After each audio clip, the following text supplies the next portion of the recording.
We begin in Israel this hour, where Prime Minister Benjamin Netanyahu addressed his nation in the wake of protests over the death of 6 hostages in Gaza.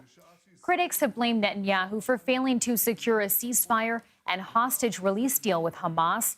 He says he spoke with the families of the victims and says he is devastated over their loss.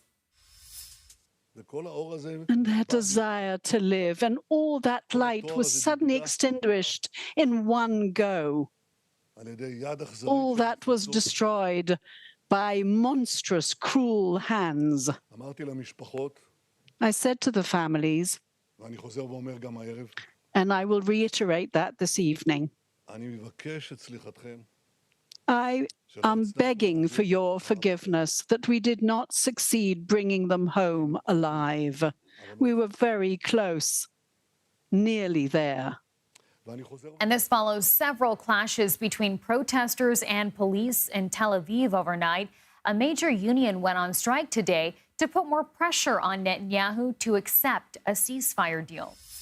Meantime, the funeral service for Israeli-American Hersh Goldberg-Polin was held this morning in Jerusalem. His parents delivered heartbreaking eulogies they prayed they would never have to give.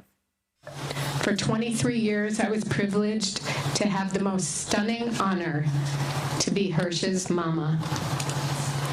I'll take it and say thank you. I just wish it had been for longer.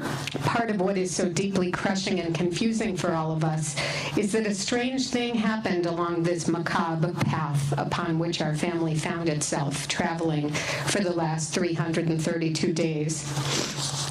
Amidst the inexplicable agony, terror, anguish, desperation, and fear, we became absolutely certain that you were coming home to us alive. But it was not to be. Now I no longer have to worry about you. I know you are no longer in danger. And CBS News contributor Robert Berger is in Jerusalem with more on this. Robert, let's start with that funeral today. Just so heartbreaking. Heartbreaking. And you know, a massive show of solidarity and support out on the streets for the funeral procession, with thousands of Israelis carrying the national flag in solidarity. You know, Hersh was a symbol of the hostage crisis, an international symbol because he was American, and also because his parents, John and Rachel, had gone across the world in a high-profile campaign to try and win his release.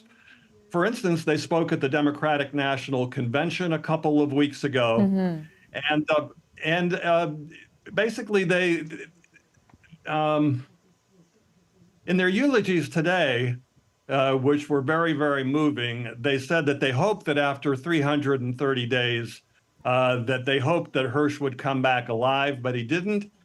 At the same time, they said they hope that this is going to be a turning point. His death will be a turning point to win the release of the remaining 101 hostages held in Gaza. Right, and I wonder about that. Is there more pressure because of what just happened this weekend on Benjamin Netanyahu now to strike a deal with Hamas? Oh, yes, massive pressure, because we saw last night hundreds of thousands of people came out on the streets of Tel Aviv to demonstrate and call for a hostage deal now. And the sheer numbers on the streets, there are demonstrations also going on today, and the sheer numbers are putting pressure on Netanyahu to make a deal with Hamas to bring the hostages home. But, you know, if we've learned anything from Netanyahu over the past 6 months or so, it's that he's capable of resisting pressure. He's faced massive pressure from the Biden administration.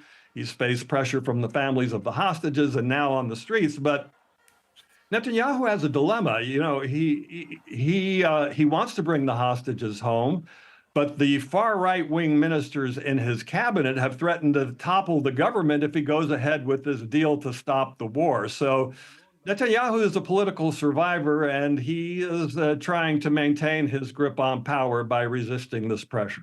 And, you know, Robert, we should mention that we're seeing a slight pause in fighting right now for the UN polio vaccination effort happening there Tell us more about what this looks like on the ground and how those vaccines are actually being administered.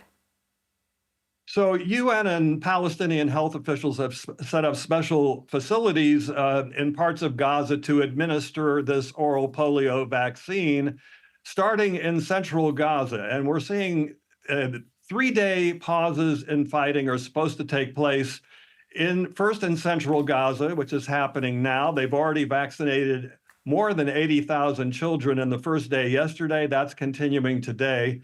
And then the 3-day pause is supposed to extend to southern Gaza in the coming days, and then finally to northern Gaza. The goal is to vaccinate 640,000 Palestinian kids, and so far, so good. Okay, good to hear. Robert Berger, thank you so much.